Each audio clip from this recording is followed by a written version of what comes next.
And welcome to week 6. For week 6, you're going to complete your reading assignment first. For the reading assignment, I once again want you to locate 2 scholarly peer-reviewed articles that are related to the topic you chose way back in week 2. You'll move on to the review section. The review section walks you through formulating research questions. When you click on that link, you'll notice that it kind of walks you through basically working towards specificity when you are writing a research question. You don't want something so broad that it's impossible for you to find research that's going to support it, nor do you want it to be something that's a matter of fact and it's not arguable. So as you read through this, I want you to get down to this checklist. The checklist lays out, is it something that I or others care about? Is it arguable?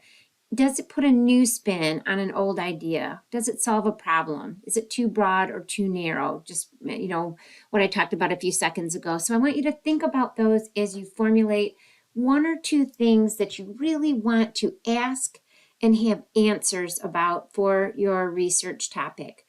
One thing you can go back to is your topic journal, because when you did work with your topic journal, you thought about some questions that you initially had.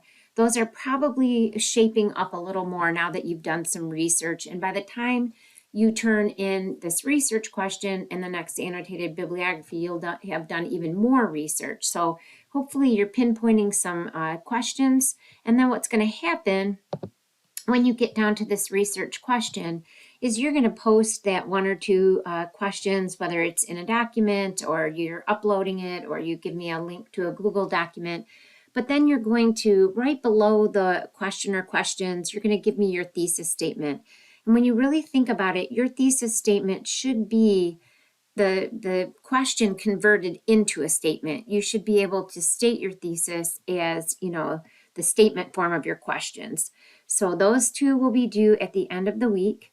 You have another annotated bibliography this week, and it's, relatively the same as before. You are going to go ahead and look for 2 more sources. So total for project number 2, you're going to have 4 sources because you've already found 2 when we are working with project number 1. And I know you focused in on one of them to do your rhetorical analysis, but you still have the summaries and you've read through those 2 sources. Now you've got 2 more.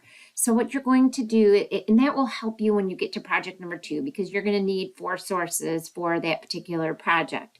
But in this assignment right here, you're just looking for 2 more. You've already got 2. You're going to have a total of 4. You just need 2 more. So you're going to once again put them into references page form. You'll put, cite them according to APA format. And then you're going, which is in 7th edition, don't forget. And then you're going to do the same kind of summary. Remember, with each summary, you'll include the strongest rhetorical appeal of the article's purpose, and the article's intended audience. And this will be due at the end of the week as well. If you have any questions as you're working on these assignments, don't hesitate to ask.